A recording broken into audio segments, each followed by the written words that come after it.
Ok, parfait. Donc bonjour à toutes et à tous. C'est un plaisir donc de vous accueillir pour ce séminaire donc avec Jessica Oublié que je mette en un écran. Voilà. Donc au niveau de donc bonjour Jessica. Donc au niveau de la structure pour expliquer donc à notre public, Jessica et moi allons avoir une conversation sur donc la bande dessinée Tropique Toxique. Donc, la conversation va durer environ 40 minutes. Et après, si on attend, on prendra des questions du public à la fin. Donc, avant de présenter Jessica, je voudrais juste dire quelques mots, juste pour présenter la série de séminaires dont l'événement d'aujourd'hui donc, fait partie. Donc, Récits des vivants, More Than Human Narratives est une série de 5 séminaires qui se termine donc aujourd'hui, c'est notre dernier aujourd'hui, donc qui dure depuis février et durant lesquelles des créatrices, des artistes et des militantes parlent des façons créatives et engagées dont leur travail traite de questions environnementales et animales. L'idée clé est de parler de façon de résister contre le système écocidaire, colonial et capitaliste, les idéologies d'exploitation, d'extractivisme, de productivisme et leurs effets sur les corps et les territoires. Donc, nous souhaitons parler de récits, d'imaginaires, d'actions et de pratiques qui dénoncent ces idéologies et leurs impacts, et également qui cherchent à créer d'autres manières d'être vivant, donc à l'intersection d'écologie décoloniale, féministe, multi-espèces et anticapitaliste. Donc, nous nous concentrons sur le cadre, donc le contexte de la France contemporaine et de la francosphère, mais ce sont bien sûr des questions qui sont planétaires. Et pour notre dernier séminaire de cette série, donc c'est un honneur d'accueillir la scénariste de bande dessinée Jessica Oublié, qui est l'autrice donc de récits graphiques documentaires. Le premier étant Pays en nous, qui est sorti en 2017 et qui traitait de l'immigration antillaise institutionnalisée des années 1960 à 80, donc via le Bumidum. Et c'est une bande dessinée qui a reçu le prix étudiant de la BD politique de France Culture. Et après, en 2020, est sorti Tropique Toxique, sur lequel nous nous concentrons donc aujourd'hui. Tropique Toxique est le fruit, est également une bande dessinée documentaire, qui est le fruit d'un travail d'enquête très approfondi sur le scandale sanitaire et environnemental du chlordécone. Le chlordécone étant le nom du pesticide qui a été utilisé dans les bananeraies de Guadeloupe et de Martinique entre 1972 et 1993, donc bien après son interdiction en 1976 aux États-Unis et après le retrait de l'autorisation de vente en France en 1990. Le chlordécone est une molécule qui est empoisonnée et qui continue d'empoisonner donc les corps, les terres et la mer. Et il s'agit ici donc d'une violence qui est lente, pour utiliser l'expression de Rob Nixon, puisque les terres sont contaminées pour des centaines d'années et la molécule est présente dans les corps des 800 000 personnes qui vivent aux Antilles. Et c'est donc de ce scandale d'injustice environnementale et de la bande dessinée comme outil pour une conscience écologique et pour une écologie décoloniale que nous allons parler aujourd'hui. Donc Jessica, ma première question, je ne sais pas si vous voulez parler d'ailleurs de la première diapo ou si vous voulez qu'on passe à la question. Euh, oui, peut-être dire. Donc, ben, un grand merci, Armel, pour votre invitation à participer à cette série d'échanges avec les étudiants enseignants qui vous suivent. Je suis très contente d'être là aujourd'hui. Je m'excuse d'avance pour la fatigue et peut-être que à des moments, je risque de bredouiller un peu. Donc, le réveil a été très matinal et ce depuis plusieurs jours. Mais je suis vraiment ravie de pouvoir être avec vous aujourd'hui. J'ai fait le choix de mettre donc en couverture donc la première de couverture de cette BD pour les personnes qui la connaissent pas. C'est vrai que donc pour revenir un petit peu sur l'analyse iconographique de la couverture, on a fait le choix avec le dessinateur Nicolas Gobi. Nous sommes donc quatre à avoir travaillé sur cet album. Un dessinateur Nicolas, moi au scénario, Catherine Avram à la couleur et Vinciane Lebrun à la photographie. On a fait le choix de travailler la forme de l'île par rapport à celle d'un crâne, parce que souvent les territoires des Antilles, de la Martinique, de la Guadeloupe sont représentés dans un format carte postale, avec quelque chose de très angélique, quoi, de très exotique, qui entoure toute l'iconographie qu'on connaît, qui a été produite autour de ces territoires. Et donc là, il y avait vraiment la volonté de montrer le caractère toxique qui s'est induit dans les sols, dans la faune, dans la flore, et qui est donc écosystémique et qui du coup voilà vient emprisonner toute forme de vie sur nos îles. Et puis ensuite, donc je vous ai aussi mis parce que j'oublie souvent d'en parler. Et puis, donc en préparant le document là ce matin, je me suis aperçue que c'était opportun. On regarde donc de la thématique. Mhm. Euh, Dans la BD, on a fait le choix aussi de partager. Donc déjà, c'est une bande dessinée. Elle est assez costaud en fait. Elle fait 240 pages, quelque chose comme ça, 240 pages. Donc, c'est un roman graphique très, très dense. Et on ne voulait pas surajouter déjà au volume, mais on voulait impérativement partager un certain nombre de sources en lien donc avec les recherches que nous avons effectuées. Et donc, on a opté pour donc de la réalité augmentée, qui, moi, dans le geste, me faisait penser finalement au geste de l'enquêteur avec la loupe grossissante, Mhm. qui, en positionnant la loupe au-dessus de quelque chose qui peut paraître anecdotique, peut se laisser surprendre parce que cet effet loupe vient à lui révéler. Et donc, c'était un peu ce jeu-là. Donner accès à de la source authentique du document trouvé lors des recherches, aussi à des fins pédagogiques. On a beaucoup d'enseignants qui se servent de la bande dessinée à des fins d'enseignement donc sur la pollution et qui du coup peuvent voilà grâce à la loupe que vous voyez là qui représente le logo donc de l'outil utilisé pour la réalité augmentée savent que en scannant la planche avec leur téléphone qu'ils vont avoir accès à du contenu et que c'est du contenu que moi j'appelle vraiment des documents authentiques quoi, certains plus facilement trouvables sur le net que d'autres, mais du coup, ça évite aussi donc la démarche de recherche. Voilà en gros pour l'explication initiale. Mhm. Voilà. Et peut-être juste de dire, donc c'est vrai on va arriver là dans un format conversationnel. On a eu quand même notre petite séance de brief hier, donc moi j'ai réfléchi aussi à ce que je voulais vous dire. Tropique Toxique, Mhm. c'était il y a 3 ans pour moi. Je travaille déjà sur une autre BD. J'ai plus forcément ni la mémoire des dates des chiffres, donc j'ai préféré écrire. Mais je lirai ce que j'ai écrit et puis voilà, j'interagirai avec vous, mais j'avais envie quand même d'éviter d'oublier des choses et donc voilà donc j'ai préféré écrire un certain nombre de choses qui me paraissaient essentielles à vous partager dans le cadre de cet échange mi-conversationnel mi-communication voilà euh, autodirigé voilà. Non, oui, bien sûr, ouais. Et la première chose justement dont nous voulions parler, c'était l'idée donc du scandale, puisque donc le sous-titre de la bande dessinée, c'est donc le scandale du chlordécone. C'est donc un scandale sanitaire, environnemental et d'État. Mais quand vous en parlez donc dans le huitième chapitre de la bande dessinée, c'est un scandale qui a été empêché, un scandale empêché. On le voit ici donc, dans ces deux pages et aussi donc la pleine page que vous avez ici où on voit donc les mots tout en haut. Est-ce que vous pouvez nous expliquer qu'est-ce que ça veut dire, euh, Ouais. ce scandale empêché?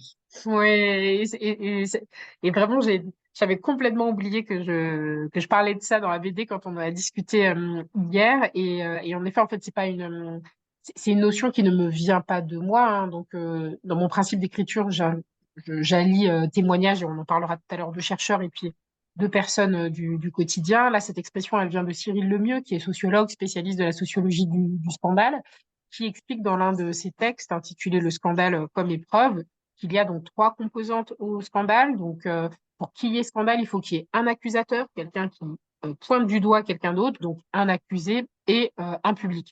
Et dans cette perspective, il considère que le scandale comme une forme de révélateur au sens photographique du terme. Et donc, révélateur des rapports de force et des normes qui peuvent structurer une société. Et de ce constat, on peut faire l'hypothèse que le scandale du chlordécone aurait pu être une occasion de faire la lumière sur l'organisation du système productiviste antillais, sur la Mhm. place qu'occupent les béquets, donc descendants de colons, dans la société et la vie économique antillaise, et les relations d'affaires avec le pouvoir politique français, hexagonal, ou encore sur la question de l'exploitation et la privatisation des terres aux Antilles. Mais donc c'est là tout l'intérêt du scandale, nous permettre de faire d'une situation un objet d'étude donc collectif pour comprendre quelque chose donc des rapports sociaux qui lui préexistent. Donc la question qui se pose donc, à travers le chlordécone, c'est en quoi le scandale du chlordécone nous parle-t-il d'un certain ordre social aux Antilles? Et Cyril Lemieux, donc dans la conversation que j'ai eue avec lui, m'explique que lorsqu'il y a scandale, cela divise la population et que parfois des personnes vont être du côté de l'accusé, mais aussi du côté de l'accusateur. Et que on quitte alors le scandale pour aller donc vers la forme dite d'affaire, et qu'en même temps, l'affaire, elle a quelque chose d'extrêmement sain pour le débat démocratique, puisqu'elle permet aux personnes qui se sont positionnées comme accusateurs, et puis celle qui a été accusée, de faire vivre le débat public, de nourrir l'opinion donc du public en la nourrissant d'arguments contraires. Donc de nourrir la controverse. Donc il est extrêmement sain de basculer du scandale vers la sphère pour cette raison, puisque les deux parties qui s'opposent, finalement, elles s'opposent autour de la question du juste. Qu'est-ce qui est juste dans tout ça? Et dans le dossier donc, qui nous concerne, le chlordécone, le président de la République, donc, en septembre 2018, vient en Martinique et pour la première fois sur une exploitation agricole, pose le mot de scandale dans la même phrase que le chlordécone en évoquant la question d'un scandale environnemental. Dès lors, ça ouvre le droit à un certain nombre de choses. Quand il y a scandale, on peut faire l'hypothèse donc qu'il peut y avoir des réparations. Sauf que, en faisant cela, le président oublie de nommer un accusé. Mhm. Euh, donc, le fait qu'il y ait un accusateur, un public, mais pas d'accusé, ça ne permet pas d'alimenter la controverse. Donc, il n'y a pas de camp. Et donc, il ne peut y avoir d'engouement d'un certain public qui serait spectateur de cette controverse. Et donc, ce qui ne crée pas de tension et de division sociale, en tout cas au niveau de l'espace médiatique et politique hexagonal, qui est le lieu, en dépit qu'on soit à sa périphérie, donc, qui est le lieu où se prennent les décisions qui nous concernent. C'est en ce sens que le scandale du chlordécone donc, peut paraître être comme un non-scandale, soit un scandale empêché. Mhm. Mhm. Ouais. Mhm. Ok. L'aspect suivant dont on voulait parler, c'était le médium de la bande dessinée, lui-même comme une forme d'expression. Puisque donc au cours de ce séminaire, on a parlé de diverses formes d'expression, on a parlé de sculpture, de peinture, d'art contemporain, de cinéma, et déjà de bande dessinée il y a 2 semaines dans notre quatrième séminaire.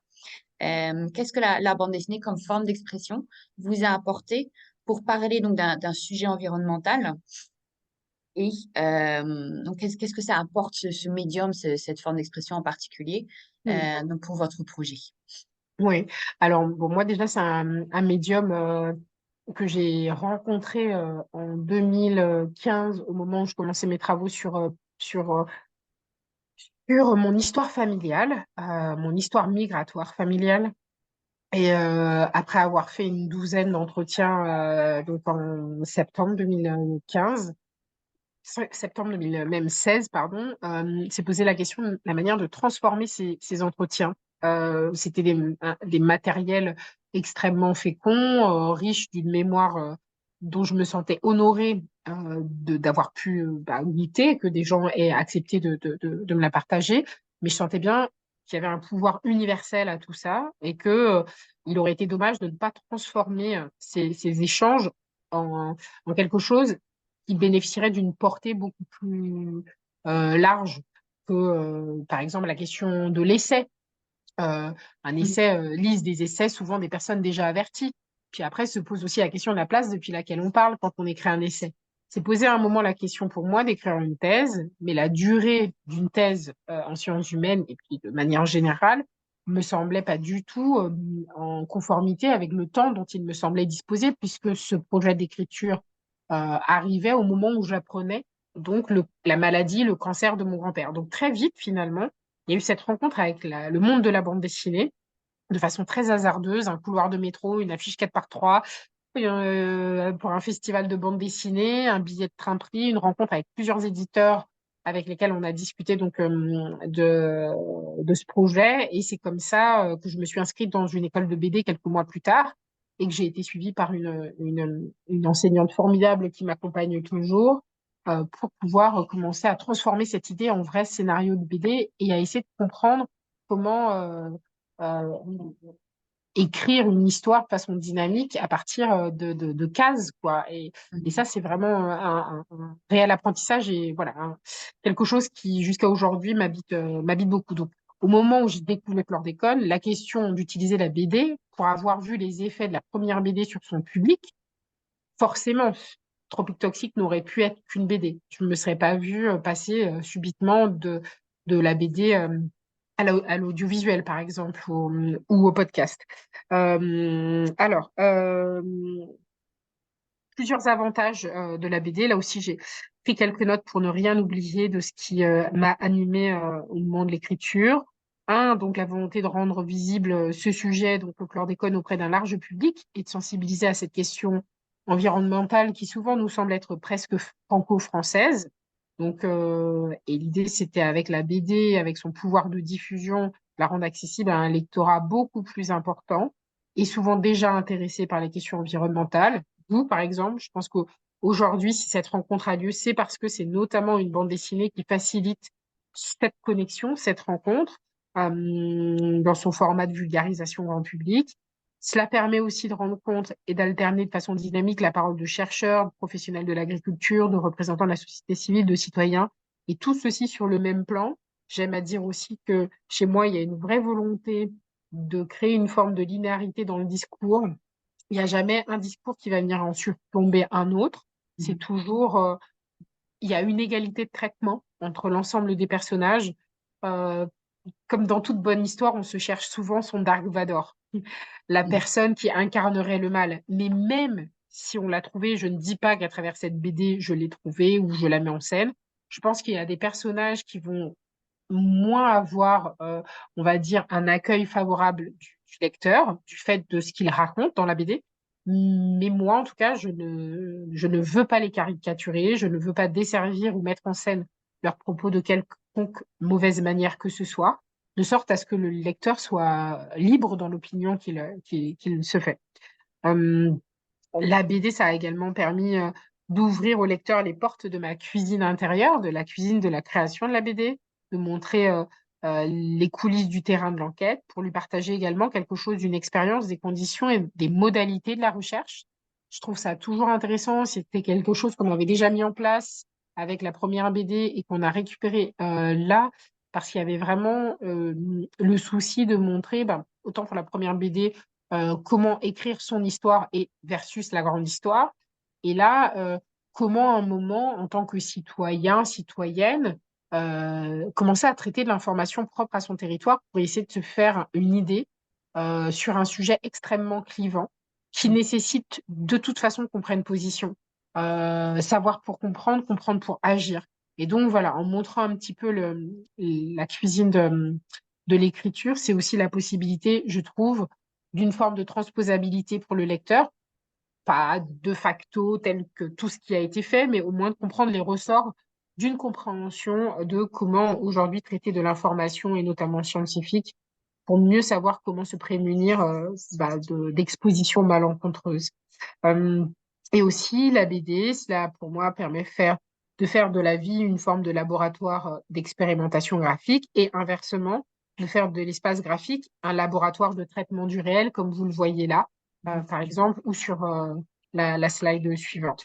Et concernant la photographie dans la BD que vous voyez là, elle a plusieurs formes. Là, vous voyez par exemple des photos, enfin des captures d'écran issus de reportages télé dont on s'est servi comme support pour pouvoir ensuite composer les images de la BD. Donc, il y a vraiment cette interpénétration entre le réel et l'espace graphique. Et puis, comme on l'a vu tout à l'heure, parfois la photo, par exemple, Armel, si vous revenez juste en arrière, parfois la photo, là, on voit, elle sert à faire le dessin. Donc, c'est de la photo d'observation. Et puis, à d'autres moments, et il me semble que c'est la slide, par contre, après, ouais, ou encore après, voilà. Et par moment, la photo, voilà, c'est ça, elle intègre le dessin comme une case, une vignette à part entière qui a un propos narratif, toute sa place en termes discursifs dans la construction de la planche. Et donc, pour moi, la photographie, bon, déjà, elle est arrivée à un moment quand je faisais des entretiens, notamment avec des agriculteurs. euh, J'observais leurs mains, leurs visages, les stries beaucoup, et il y avait quelque chose chez eux d'un discours où je prenais conscience qu'ils avaient été maltraités dans la controverse médiatique du début des années 2000 par les médias qui considéraient que c'était eux, agriculteurs, pêcheurs, etc., qui avaient empoisonné la population. Et Mhm. donc, la photo, je trouve qu'elle a ce pouvoir de réhabilitation. Je pense qu'elle constitue notamment une forme de piqûre de réel. Elle oblige à ne plus être dans le déni. Ces personnages tels que vous le voyez ne sont pas seulement des personnages, ce sont deux vraies personnes. Et voilà, elle permet vraiment donc de ramener cette histoire à l'échelle de notre propre dimension. Euh, et quelque part, elle a un pouvoir de téléportation dans le réel que le dessin n'a pas toujours, parce qu'il va venir nous emprisonner, en tout cas de ce que je vois dans des retours que j'ai pu avoir sur Pays en nous, où on m'a dit, ah, c'est magnifique cette histoire, je ne savais pas que ça existait. Et d'ailleurs, c'est tellement, il y a un côté extrêmement réel, comme si en fait des personnes en fait présupposaient que parce que c'était en dessin que c'était faux en fait, que c'était une fiction. Et donc voilà, il y avait vraiment pour moi la volonté que le lecteur ne voit pas cette histoire dans une périphérie imaginaire, mais qu'il le rapatrie vraiment dans un centre qui constitue son réel également. Euh, voilà, est-ce que ça répond bien à... Oui, non, très bien, oui, Ouais, parfait, ouais. Ouais, ouais, ouais, ouais. Et d'ailleurs, dans les planches dont on va parler maintenant, il y a des photos qui sont intégrées aussi. ouais, Ouais, ouais, ouais. Parce que, bon, donc, comme on le voit déjà dans la conversation, c'est le Tropique Toxique et donc le fruit d'une enquête vraiment très, très approfondie. Et vous vous basez non seulement donc, sur l'expertise scientifique, on a vu déjà les wiki, science, Wikiminute ouais, qu'il y a pendant la bande dessinée. Donc, il y a l'expertise scientifique, mais il y a aussi les récits donc, de vie des gens du commun, comme vous l'écrivez ici dans la ouais, bande dessinée. Quelle était pour vous l'importance d'allier donc, la connaissance scientifique et la connaissance vécue, et donc les témoignages des gens qui ont été donc victimes de la contamination au chlordécone. Et on a deux exemples ici dont on avait parlé hier. ouais. Ouais. Euh, En fait, tout comme pour la première BD, c'est vraiment un parti pris de vouloir comprendre l'histoire à travers des protagonistes, ceux qui vivent l'histoire, ceux qui l'observent, ceux qui l'analysent, et ceux qui en sont les héritiers, les descendants. Donc bon, là, sur la question de la descendance, ça se pose un peu moins par rapport à la première BD, mais il y a chez moi quand même l'envie d'être dans une analyse un peu à 360 degrés d'un sujet, et pour ça, de mettre en place une cartographie d'acteurs qui soit composite pour obtenir vraiment au final un album à dimension polyphonique. J'avais pas envie d'écrire l'histoire du chlordécone, de la recherche sur le chlordécone, donc ce serait soit, c'est pas que c'est embêtant comme sujet, mais c'est que du coup, en bande dessinée, ça fait un peu moins sens. Par contre, ce qui était intéressant, c'était de raconter l'histoire donc du chlordécone à partir donc de personnes qui l'ont vécu. Et là, comme on le voit dans cette planche, à gauche, par exemple, la précédente, voilà, là, on a le témoignage à gauche d'un éleveur qui a perdu son élevage à cause de la pollution et qui est accompagné par un chercheur qui lui donne des préconisations sur ben voilà, comment il peut faire aujourd'hui pour maintenir en place un élevage au pâturage en dépit de la contamination de son sol. Donc là, ça permet de faire aussi une pause sur l'état de l'art, de la recherche scientifique et agronomique plus particulièrement à ce moment-là, quoi. Qu'est-ce qu'on sait en fait, qu'est-ce que la recherche nous permet de mettre en place au niveau des pratiques professionnelles et des nouveaux itinéraires techniques proposés aux agriculteurs. Et sur l'autre planche, donc là, bah moi je me baladais, bah non c'était bien, ouais c'est voilà celle de droite là. Donc moi j'ai fait beaucoup de micro-trottoirs comme ça aussi. J'aimais bien aller dans les magasins, demander aux gens, bah voilà, tout le monde n'acceptait pas d'être filmé, mais il y a eu ces quelques moments. Et du coup, voilà, quand on scanne, je crois, cette planche, on voit deux, trois vidéos s'activer. Et donc, l'idée, c'était de demander aux gens, bah, en gros, qu'est-ce que vous savez du chlordécone? Est-ce que vous en avez entendu parler? Qu'est-ce que vous savez? Et du coup, est-ce que ça vous a amené à changer vos pratiques alimentaires? On est dans un magasin. Est-ce que du coup, maintenant, aujourd'hui, vos yeux sont appareillés d'un nouveau système de lecture? Comment tout ça est venu reconditionner vos modes de consommation? Et donc, ça, c'était important pour moi de montrer ça pour vraiment traiter une question majeure, la question majeure sur laquelle finit l'introduction de la BD, c'est le grand défi des Antillais, finalement, c'est d'apprendre à vivre sur un territoire durablement contaminé. On ne peut pas revenir en arrière. Les possibilités de remédiation existent. Aujourd'hui, on ne s'accorde pas, la recherche ne s'accorde pas sur la durée nécessaire pour pouvoir enrayer cette contamination des écosystèmes. Et donc, ça veut dire à nous d'être résilients, comme il y a comme une injonction à la résilience à travers cette pollution. Et donc, comment ça se fait finalement ça? Comment ça s'établit dans les usages sociaux, dans les comportements, dans les codes culturels? Voilà. Est-ce qu'il y a la résistance? Est-ce que, est-ce que les gens arrivent à opérer des bascules évidentes ou est-ce que c'est un vrai casse-tête? Je pense que ce sont des questions qui, en tout cas, à l'époque, me semblaient extrêmement fondamentales pour essayer de bien percevoir ce que peut signifier que de vivre dans un territoire durablement contaminé. Donc là, on peut passer à la slide suivante. Hier, avec Armel, on parlait d'Isabelle et de préparer ça. Ça m'a donné de l'émotion parce que Isabelle est décédée l'année dernière.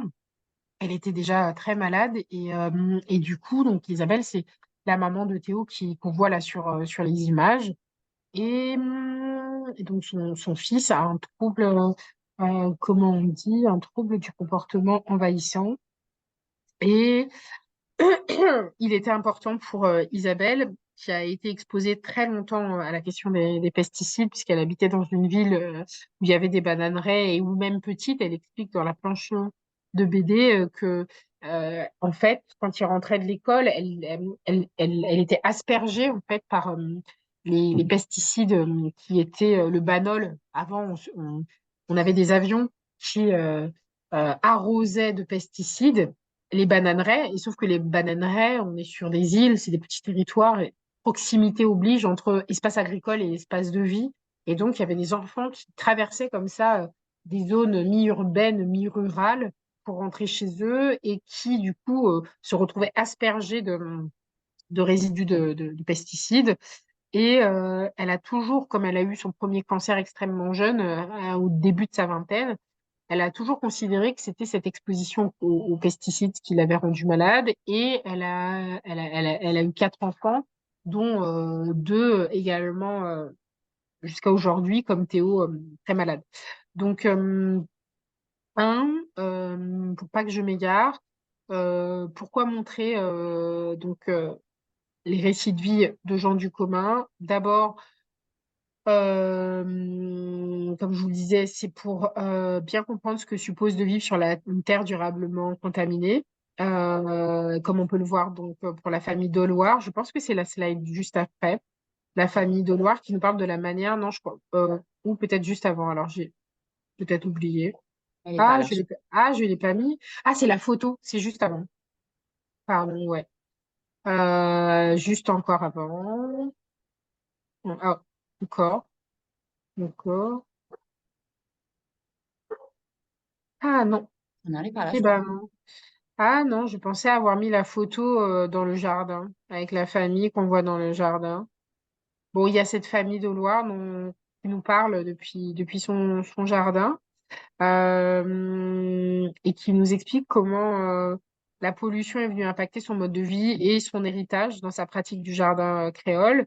Ce serait difficile, donc, un tel témoignage, de comprendre ce que suppose de vivre malade avec le doute permanent, et c'est le cas d'Isabelle, que notre maladie, celle de notre enfant, est peut-être imputable à cette pollution dont les autorités n'attribuent la responsabilité finalement jusqu'à aujourd'hui à personne. Donner la parole à toutes ces personnes du quotidien, dans la manière où moi je travaille, en faisant lire et relire à chacun d'entre eux là où les planches dans lesquelles ils figureront. Ça, c'est vraiment pour moi aussi, on va dire, dans mon mode de travail, une exigence. Chaque personne relie l'ensemble des planches dans lesquelles elle se trouve. Euh, pour garantir une forme de fidélité de propos et de représentation. Et donc, c'est leur reconnaître, pour moi, une part de ce dont la situation les a clairement dépossédés: le droit de regard, le droit de choisir, le droit de se dire, le droit de refuser et le droit de se réinventer. Et comme on le voit justement sur cette planche par rapport à Théo, qui a un trouble dont je vous parlais, donc envahissant du développement, avec le dessinateur, on a passé peut-être 2 heures avec Théo et sa mère, et on le voyait tourner autour de nous comme vivant dans un monde en parallèle du nôtre. Et on a souhaité voilà, retranscrire quelque chose du monde merveilleux dans lequel il semblait vivre. Euh, et donc le dessin, pour moi, ça a vraiment permis d'introduire une forme de poésie dans le récit, où on voit ce jeune garçon devenir le héros de sa propre histoire. Et il y a vraiment voilà, quelque chose, une forme de singularité et de reconnaissance à chacun du lieu et de la place depuis laquelle il nous parle. Et donc la BD, je trouve, en cela, elle participe à une forme de réhéroïfication de la vie des personnes que le débat public a tendance à invisibiliser. Et puis, je vous parlais tout à l'heure aussi de la dimension polyphonique de l'album. Je trouve que c'est important parce que ça permet de donner au lecteur qui découvre le sujet en même temps que finalement je l'écris, ça lui permet de se faire librement une opinion et de passer d'une histoire, enfin pas d'une histoire, mais d'un propos à un autre pour en comprendre les différentes mailles labiles. Sans ça, c'est extrêmement compliqué, en effet, d'avoir un point de vue global ou une idée globale d'un sujet. Et le chlordécone, cette pollution, elle se caractérise par un haut niveau de complexité. Et c'est vrai que pour moi, si on veut rester fidèle à ce que cette complexité signifie, à la manière dont elle s'incarne dans nos vies, c'est extrêmement important de pouvoir tendre le micro à l'ensemble des protagonistes concernés par cette histoire. Non, c'est vrai que c'est vraiment un récit collectif, hein, Mm. polyphonique, comme vous le dites. Ouais, ouais, ouais. Et on parle donc de l'idée de complexité que vous venez de mentionner. Ouais, C'est vrai que quelque chose qui a dû être très difficile à faire, je suppose, mais que la BD fait très très bien, c'est de rendre la complexité donc, du scandale du chlordécone, dans le sens que c'est une question environnementale, mais c'est aussi une question d'économie, une question de politique, de culture, d'histoire, de société. ouais. Vous avez donc beaucoup, beaucoup d'angles qui sont encastrés comme ça. Donc la question environnementale n'est pas séparée du reste. Euh, donc, comment est-ce que vous avez pensé la structure de la bande dessinée pour justement en rendre cette complexité tout en restant Ouais. accessible, hein, puisque c'était important pour vous que la BD soit accessible, justement. Ouais. La première chose, et je m'en suis pas rendu compte, mais en tout cas, oui, ce matin, en y réfléchissant, c'est que le crowdfunding qu'on a monté, euh, il a permis de finalement formaliser quelque chose d'une demande sociale réelle. Mhm, Il y a quand même 267 personnes, que la plupart je ne connais pas, nous ont donné de l'argent, donc à hauteur de 13 000 euros. Hein. Nous, on recherchait modestement 7 000 euros. Et on a quand même toutes ces personnes qui, à un moment, ont vu en la BD la possibilité de répondre à un certain nombre de questions qui pouvaient se poser. Donc ça a été extrêmement enrichissant au sens des apprentissages. Première chose. Ensuite, donc, bon, ce crowdfunding, il m'a permis donc de me donner des moyens financiers pour aller dans l'ensemble des territoires où j'avais pré-identifié que j'irais, mais je n'avais pas encore les moyens de pouvoir le faire parce que c'est pas le travail, enfin, en tout cas, pas à mon échelle. Un éditeur ne vous donne pas 20 000 euros pour voyager. mhm, Donc, ça a permis de pouvoir aller à Hopewell, en Virginie. Ça a été mais incroyable de pouvoir remonter à l'origine du problème, de rencontrer 60 ans après des personnes qui racontent comment était la vie dans les années 70 à Hopewell, comment on vivait de l'industrie chimique, comment la rivière James a été polluée et quels impacts jusqu'à aujourd'hui ça a laissé de traces indélébiles dans la vie économique et sociale de la vie. Donc ça, très rapidement, ces moyens financiers ont permis d'ouvrir des champs en termes d'exploration de recherche. Voilà, il n'y a que le Cameroun et la Côte d'Ivoire où je devais aller, mais on était en mars 2020 et le Covid donc, est tombé. Donc voilà, interdiction donc, de voyager. Donc ces deux voyages-là ont été annulés, mais les entretiens ont été maintenus à distance avec les quelques personnes qui avaient accepté donc de me parler.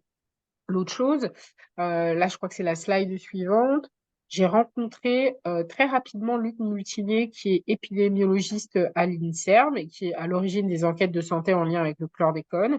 il a tout de suite accepté de m'accompagner donc dans ce projet d'écriture euh, en ayant des échanges particulièrement nourris et réguliers avec moi pour pouvoir quand même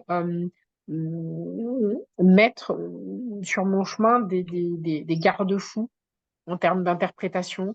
Je suis pas chercheuse, je suis pas scientifique. C'est très facile de confondre, par exemple, ne serait-ce que sur la question du lien de causalité, qu'est-ce que ça signifie exactement, c'est extrêmement complexe. Et donc, avec lui, voilà, il a été un peu cette caisse de résonance des questions que je pouvais me poser. Et je savais, du fait de son expérience, son expertise, que je pouvais aussi compter sur son regard pour essayer de dérouler le fil quand je sentais que la pelote, elle était nouée. L'autre acteur extrêmement important dont j'ai fait la rencontre aussi assez rapidement, c'est Éric Godard, qui était ancien délégué interministériel chlordécone, donc au niveau du gouvernement, mais qui était en poste en parallèle en tant qu'ingénieur du génie sanitaire à l'Agence régionale de la santé en Martinique. Donc, il a accepté donc d'échanger avec moi. Ce qui était très intéressant avec lui, c'est que c'était l'homme, alors de la lumière, mais qui avait été l'homme de l'ombre et qui, très tôt dans les années 90, avait indiqué à la direction de son agence qu'il fallait pousser les analyses d'eau à la demande donc, des organisations de la société civile auxquelles on répondait sans cesse circuler, il n'y a rien à voir, on vous indique que les échantillons d'eau sont conformes à la réglementation. Et Éric Godard n'a eu de cesse de dire cette phrase, on ne cherche, on ne trouve que ce qu'on cherche. Mhm. Et de dire, envoyons un échantillon à un laboratoire qui a un spectrogramme beaucoup plus large, qui nous permettra d'identifier s'il n'y a pas des molécules qui passent à la trappe dans les standards qui sont les nôtres. Et ça a été le cas. Sur leur chromatographie, donc il y a eu une espèce de pic extrêmement élevé, récurrent, et ensuite donc les recherches ont permis d'établir qu'il s'agissait de la présence du chlordécone.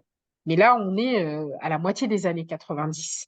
Et donc voilà, ce monsieur a- qui a une connaissance voilà extrêmement fine du dossier et puis surtout du volet administratif du dossier, ça a aussi été un compagnon de route formidable avec lequel échanger pour essayer de structurer les choses. Après, moi, la manière dont je travaille, j'aime bien faire un mind mapping avec, on met chlordécone au milieu et puis après, on déroule le fil de façon extrêmement logique. Qu'est-ce que le chlordécone? Pourquoi ça a été créé? En quelle année? Comment et pourquoi c'est arrivé aux Antilles? Euh, quelle a été la chaîne de décision qui a permis que ça arrive aux Antilles de façon formelle. Aujourd'hui, qu'est-ce qu'on sait de l'impact environnemental? Si impact environnemental, impact sanitaire possible, où en est la recherche à ce sujet? Et si impact sanitaire, alors forcément, organisation de la société civile sur le pont et de quoi est faite aujourd'hui la demande sociale. Voilà. Donc, on déroule comme ça, de façon assez mécanique, et ça permet d'avoir le contour, enfin, de l'ossature de la BD. Après, l'autre chose qui était aussi importante, et ça, c'est l'expérience de la première bande dessinée, mon éditrice, elle était très vigilante au fait que je n'écrive pas une histoire antillot-antillaise. Et tout comme Pays en nous, c'était pas du tout mon prisme. Je voulais, montrer les raccords avec l'histoire de France hexagonale, pour la simple et bonne raison, voilà, et là c'est un argument extrêmement mercantile, mais le marché de la BD, il n'est pas en Guadeloupe ni en Martinique, il est en France hexagonale. Donc le lecteur, même si moi je dis que j'écris pour le lecteur antillais, ça c'est une intention, mais en finalité, ça reste un objet commercial et il faut le penser aussi au regard de standards commerciaux. Et donc, euh, il y avait ce souci que on puisse faire des liens avec des choses que le lecteur de l'Hexagone il connaisse. Donc, du coup, avant d'écrire, je me suis lancée dans un petit sondage auprès d'une petite douzaine de personnes et je leur ai demandé, des personnes qui vivaient dans l'Hexagone et des personnes qui vivaient ici, je leur ai demandé, voilà, moi, je veux écrire cette BD-là sur le chlordécone, mais pour vous, à quoi doit répondre cette BD? Et en Mhm. fait, il y avait vraiment ce truc extrêmement marqué Mhm. d'un côté, en Guadeloupe et en Martinique, on m'avait répondu bah, oui, j'aimerais bien savoir, on dit qu'il y a du chlordécone dans l'alimentation, qu'est-ce qu'on peut manger, qu'est-ce qu'il vaut mieux éviter? Quel est l'état de la recherche sur le volet sanitaire? Parce que moi, j'ai des enfants en bas âge ou je suis une femme en âge de procréer, etc., etc. J'ai entendu parler du cancer de la prostate. Il y en a dans ma famille. Est-ce que vous croyez que je devrais faire plus attention à mon alimentation? On était vraiment sur ces questions. Et puis de l'autre côté, c'était en France hexagonale, beaucoup une question relative aux politiques. Quelle a été la chaîne de décision qui a été prise pour qu'on en arrive là? Et aujourd'hui, que fait l'État français pour clairement remédier à cette situation? Et il y avait ces deux prismes-là. Je pouvais pas écrire soit l'un, soit l'autre. Il fallait que ce soit un objet total et que ça raconte ces deux histoires en une histoire. Donc ça aussi, ces deux directions ont beaucoup guidé la construction Mm. du squelette de la BD, ce qui m'a du coup amené à interviewer 136 personnes. Il y a à peu près un peu moins d'une centaine de témoignages dans la BD. Et là, normalement, c'est la slide suivante. Euh, Moi, ce que je fais, j'aime bien ça, je l'avais fait pour la première BD aussi, c'est de faire un comité de lecteurs. Et donc, au bout de 100 planches, je fais un petit comité d'une quinzaine de personnes extrêmement différentes que j'invite à lire, à découvrir un peu en Mhm. primeur. C'est pas les planches réalisées, c'est les refs. Donc, c'est vraiment les brouillons, ce qui rend les choses pas toujours très faciles à lire, mais en tout cas, c'est les refs. Et je leur demande de lire et de me faire des retours critiques pour chacun des chapitres. Voilà, vous voyez, les questions, elles sont extrêmement simples, mais ça nous permet d'avoir des retours. La slide suivante, et je crois que c'est là qu'on voit la famille de Loire, c'est ça. Oui. La fameuse famille de Loire, là, on a une enseignante à la retraite qui vit dans l'Hexagone, qui, quand elle voit les refs donc à gauche, considère que Fred, qui est l'animateur qui vient annoncer à cette famille que son sol est particulièrement pollué et qu'elle ne pourra pas continuer de cultiver comme elle le souhaite, dans son retour, elle indique Ah, mais Fred, quel bourreau, c'est inhumain ce qu'il fait à cette famille, etc. Alors, c'est drôle et en même temps pas tellement. C'est drôle parce que je me dis, chouette, ça fonctionne. Les gens se prennent au cœur et aux tripes pour cette histoire. Donc, il y a de la passion, ça déferle, ça permet d'ouvrir un certain nombre de laisser jaillir un certain nombre de sentiments. Mais en même temps, ces sentiments vont à l'extrême contre quelqu'un qui n'est que le messager et pas du tout le responsable. Et donc, avec le dessinateur, sur la petite vignette de gauche, vous voyez, bah, Fred, il est de son côté de la table et puis Gisèle, elle est de l'autre côté.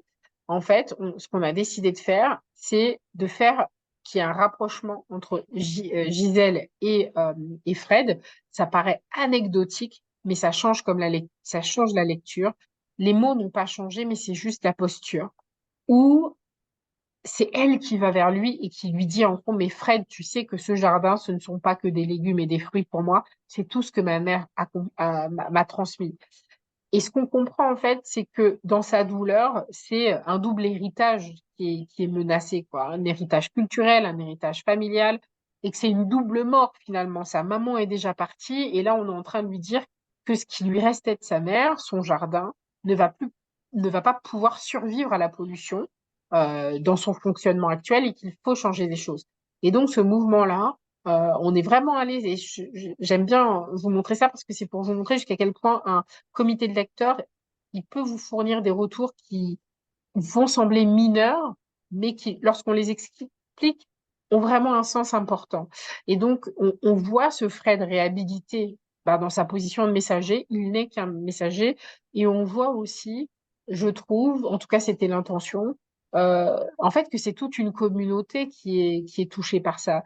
Gisèle, elle comprend que Fred, il y est pour rien. Fred, lui-même, il est agriculteur, lui-même, il vit non loin de chez Gisèle.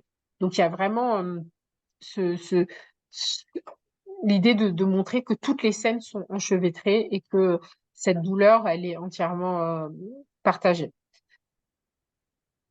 Mhm. Et puis ça, oui, c'était pour les différentes sources qui ont été mobilisées de façon extrêmement vaste, donc des journaux de l'époque, des archives administratives. Très intéressant de lire les archives du Bumidum.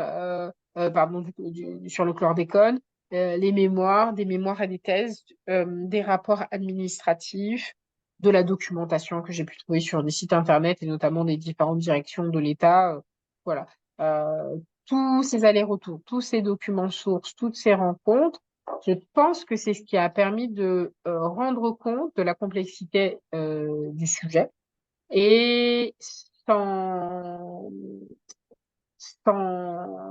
tout en faisant en sorte que cette complexité, une fois démêlée, le sujet soit rendu accessible au lecteur. Mais j'émets quand même des réserves parce que, et j'en parlerai tout à l'heure lorsque j'aborderai la phase de la post-publication, il y avait cette intention de faire en sorte que on ait un ouvrage grand public.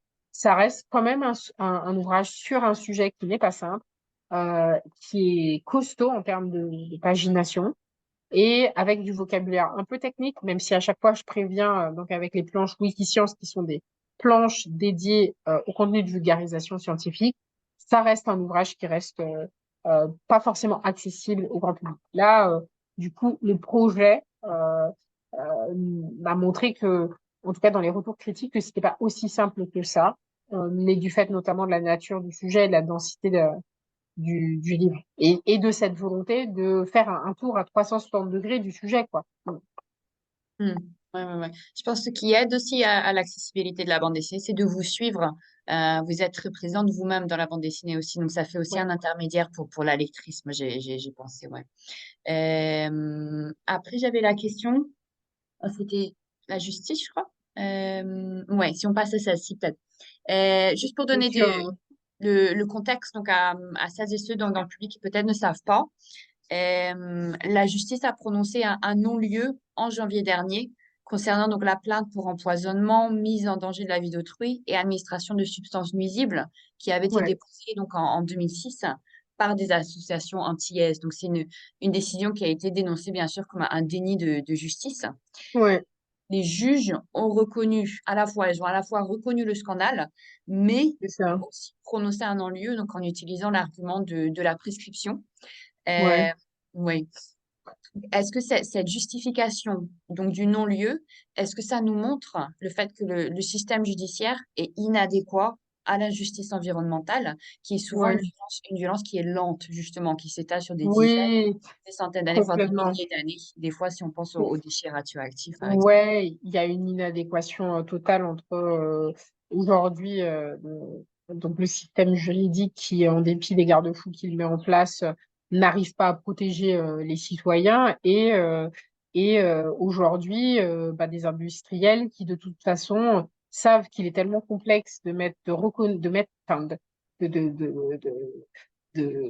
d'établir ce lien de causalité entre une exposition et puis une source éventuelle et une maladie ensuite consécutive à une exposition, que du coup, il est très régulièrement, il passe à travers les mailles d'un système dont ils connaissent parfaitement les arcanes et se joue de ça. Donc il y a une forme de malhonnêteté et pire, enfin,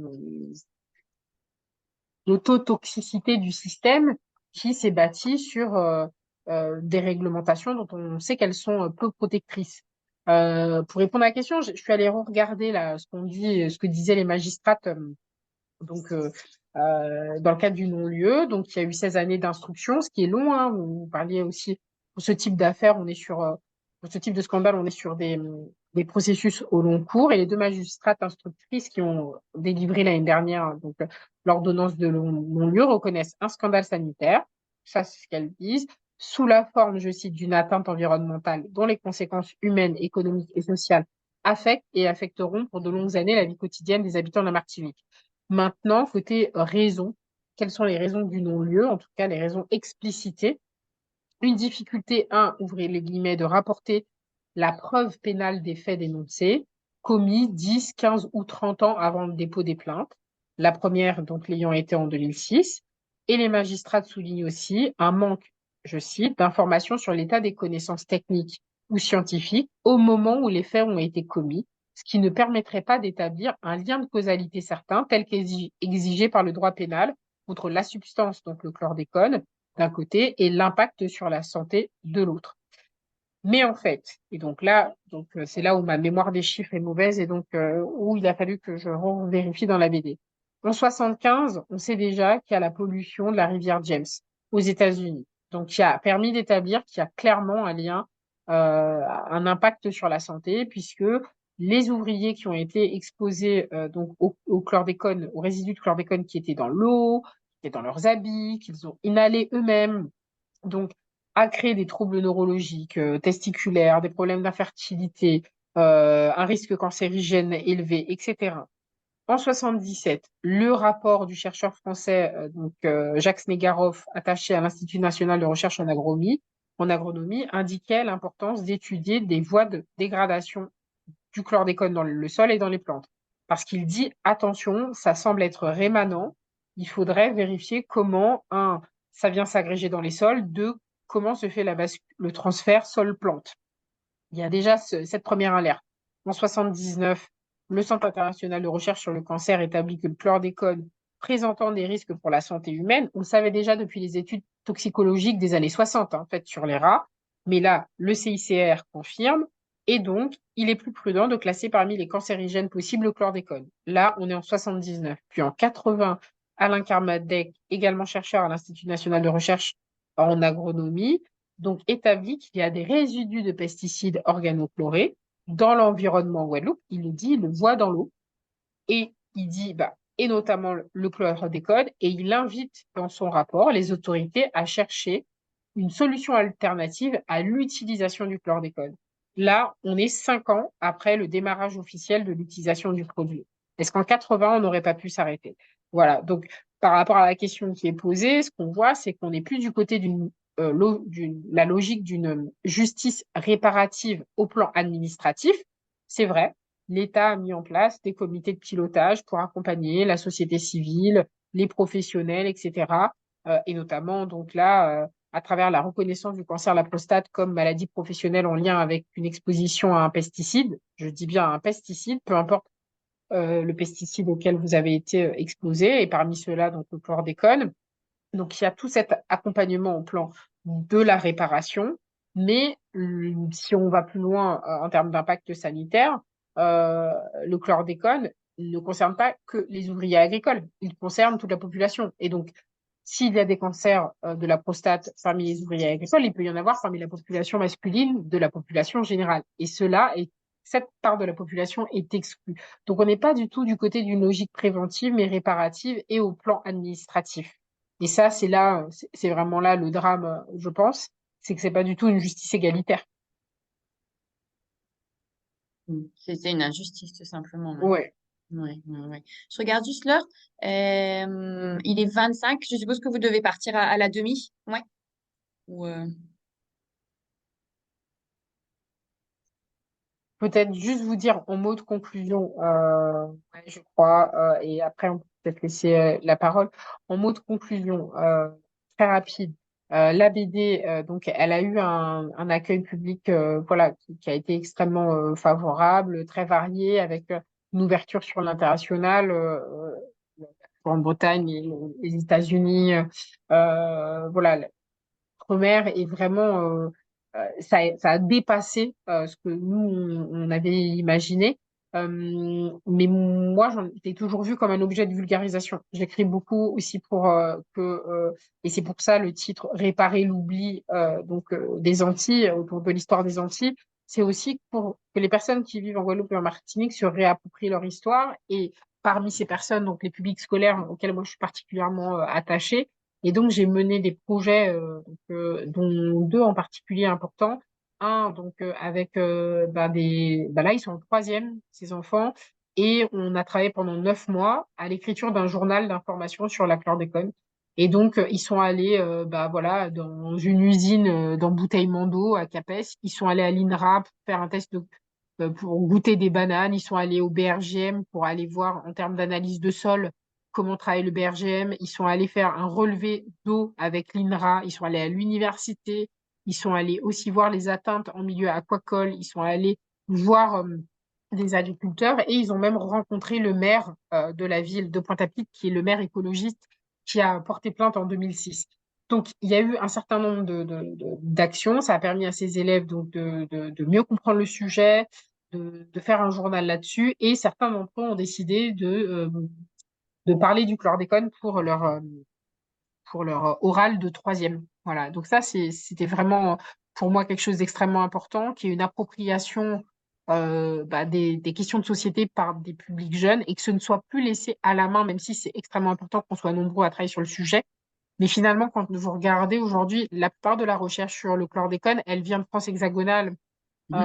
Euh, elle est pas produite aux Antilles. Il y en a, heureusement, notamment au niveau du département de chimie de l'université, mais c'est beaucoup encore, en majorité, des personnes de l'Hexagone. Les former, les sensibiliser le plus tôt possible, en fait, ces élèves à ces sujets qui constituent de grands enjeux d'avenir du quotidien et d'avenir, c'est aussi la possibilité que ça éveille de l'envie de recherche locale sur le sujet. Et puis l'autre projet, qui est un projet aussi important qui a été, il y avait trois projets. Donc ensuite, moi, j'ai accompagné trois établissements scolaires en Martinique. Il y en a un, là, c'était un collège. Ils ont travaillé à la création d'un escape game, donc matérialisé physiquement dans tout le collège, pour que chaque année, avec un système de QR code, il y ait les nouveaux entrants, les nouveaux élèves puissent avoir une sensibilisation à la chlordécone. Ça, c'est juste formidable qu'il ait fait. L'autre projet, c'est avec un lycée et donc on a mis en place tout un cycle de débats citoyens autour de ce sujet avec la construction d'un dispositif en aquaponie, etc. Ils ont eu un label éco-lycée, etc. Enfin, il y a eu vraiment tout un enthousiasme de la direction du lycée et des enseignants qui ont porté jusqu'à aujourd'hui le projet. Ça, c'est vraiment formidable. Et le troisième gros projet dont je suis vraiment super contente, c'est Mhm. un accompagnement sur 2 ans, pas loin de 2 ans et demi, avec des élèves. Donc, initialement, ils étaient en seconde pour certains et puis ils sont arrivés en terminale après. Euh, où on a travaillé, donc là, dans l'ordre, une première sensibilisation. Ils sont allés ensuite aux archives départementales pour consulter la presse sur le sujet. Puis ensuite, ils sont allés questionner. Ils ont fait des petits micro-trottoirs au lycée pour demander à leurs camarades, mais qu'est-ce que vous savez de ce sujet? Ils ont dessiné leur persona en disant, nous, on voudrait faire un jeu qui parle à tel type de personnes, des jeunes, etc., etc. Puis ensuite, ils ont été reçus dans un magasin spécialisé en jeux de société. Ils ont testé plein de jeux. Ils ont fait leur prototype. Là, c'est un des prototypes que vous voyez en bas à droite. Et du coup, la slide suivante, ça a donné lieu à un jeu de société donc qui s'appelle Chlordicus. Donc, Armel, je pense, ouais, la slide suivante, vous pouvez avancer. Et donc, on a collecté plein de financements et ils ont fait eux-mêmes donc ce jeu de société. Bon, on a été aidé par un graphiste pour que ce soit un vrai jeu, quoi. Et on en a produit 200 boîtes. Et les boîtes ont été toutes remises au collège et lycée de la Martinique dans les CDI pour que chaque collège et lycée puisse organiser des parties de sensibilisation. Il y en a dans les bibliothèques départementales qui ont une partie ludothèque et dans des associations environnementales à dimension environnementale qui font de la sensibilisation. Voilà, donc ça, c'est vraiment un gros projet et qui a vu le jour parce que 9 élèves, 9 élèves ont tenu le coup sur 3 ans. C'est pas facile ce type de projet sur plusieurs années. Et en fait, les élèves ont vraiment joué le jeu. Donc voilà, c'est aussi ça la BD, ça a été la possibilité par ailleurs pour répondre à ce déficit de langage universel dont je pensais pouvoir doter la BD. Et à un moment, il a fallu du complément en termes de solutions pédagogiques et c'est là où tous ces projets sont arrivés. Et donc, un mot de conclusion sur la fin peut-être. Oui, bien sûr, ouais. Ouais, ouais, ouais. C'est vrai que la fin, on voulait en parler parce que ça parle de l'après, justement, parce que c'est un chapitre qui est, je crois que j'ai le titre ici, intitulé Repenser les ponts possibles entre tous les êtres vivants et ainsi édifier le monde d'après. Donc, vous terminez la bande dessinée sur comment, justement, repenser donc nos relations au Ouais. vivant et en tant que faisant partie du vivant nous-mêmes. Mhm. Donc du coup, il y a deux niveaux peut-être de conclusion. La toute première slide juste avant. Donc là, le premier niveau, pour moi, c'était important à la fin de nos résidences de création en Martinique, en Guadeloupe. Donc à gauche, on est en Martinique, à droite, on est en Guadeloupe. À la fin, qu'on ait un temps de restitution de nos travaux avec la société civile. Donc on avait lancé de la communication, invité les gens à boire un coup. Ça a extrêmement bien marché. Et on a posé à chaque fois aux personnes présentes la question de savoir non pas ce que vous savez, parce que c'était systématique, les gens ont besoin de montrer ce qu'ils savent. Moi, ce que je voulais savoir, c'était ce que vous ressentez, en fait. Depuis que vous savez qu'il y a une pollution, parlez-moi de ce que vous ressentez. Et on Mhm. leur a donné une feuille et de quoi écrire. Et il y en a qui ont écrit des slams, de la poésie. Il y avait des textes chargés en colère, des textes drôles ou des textes qui disaient le besoin de se projeter au-delà de la pollution. Bref, on a appris énormément. Et on avait documenté comme ça, sans trop savoir ce qu'on en ferait, mais on avait quand même documenté ce temps d'échange avec les personnes. Et au moment d'écrire la BD, je me suis dit, par ça, voilà, repartir d'abord de l'histoire des gens, de ce qu'ils nous ont dit, de la petite porte individuelle. Donc ça, c'était le premier niveau de conclusion. Puis après, la slide suivante, le deuxième niveau, c'était plus un niveau philosophique, puisqu'il s'agissait de terminer l'album sur une histoire qui, elle, peut encore durer jusqu'à 700 ans, hein, puisque c'est la durée de la pollution si on ne trouve pas de remédiation dans les sols. Et donc, le titre que vous indiquiez, hein, euh, repenser les ponts possibles entre tous les êtres du vivant et ainsi édifier le monde d'après. Le titre, il avait vocation à questionner l'ère de l'Anthropocène, donc cette époque nouvelle géologique caractérisée par un fort impact des activités humaines sur les systèmes terrestres. Et donc, parmi les questions posées, c'est le rapport à la Terre, peut-il rester le même encore longtemps sans conséquence? Est-ce qu'une partie de la population humaine est-ce qu'il est encore possible qu'elle continue, une faible partie de la population humaine produise la moitié des gaz à effet de serre sans conséquence?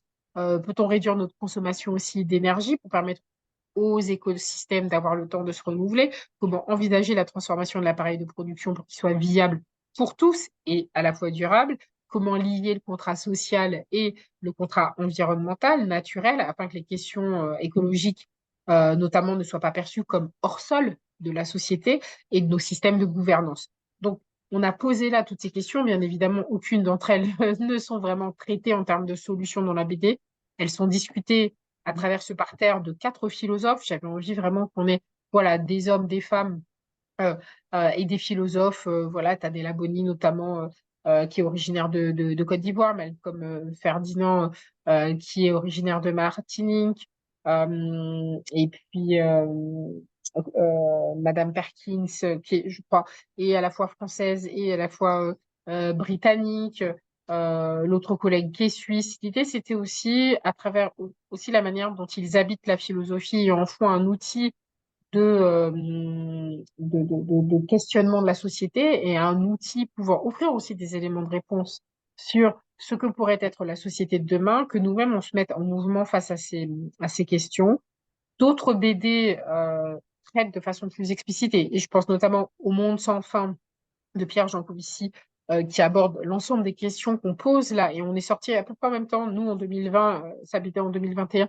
Donc il y a vraiment, voilà, tout un mouvement de la bande dessinée autour de la question environnementale qui vient à nous bousculer dans nos habitudes et nos habitus.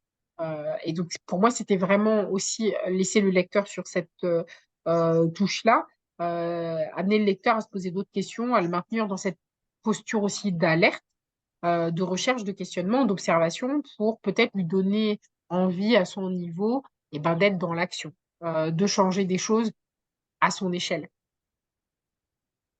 Non, c'est vrai que c'est une fin très forte qui conclut donc une bande dessinée, comme on en a discuté, à la fois très complexe, mais aussi accessible.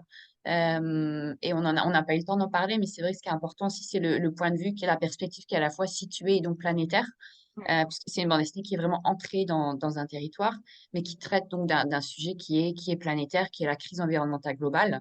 Et donc le système, ce que Malcolm Ferdinand appelle l'habitat colonial de la Terre. Et donc Ouais, le système colonial et capitaliste, le tout à fait. productivisme et les impacts donc, sur les humains, les non-humains, les corps et les territoires. Ouais.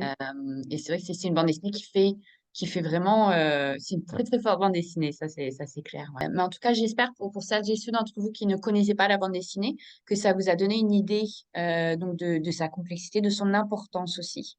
Et c'est vraiment, c'était une façon magnifique donc de fermer aussi cette série de séminaires, puisque ça reprend beaucoup de thèmes importants dont on a parlé donc depuis février avec tous nos intervenants, et aussi donc l'importance d'écologie qui sont de point de vue donc d'écologie décoloniale, d'écologie multi-espèces, d'écologie féministe et d'écologie anticapitaliste aussi.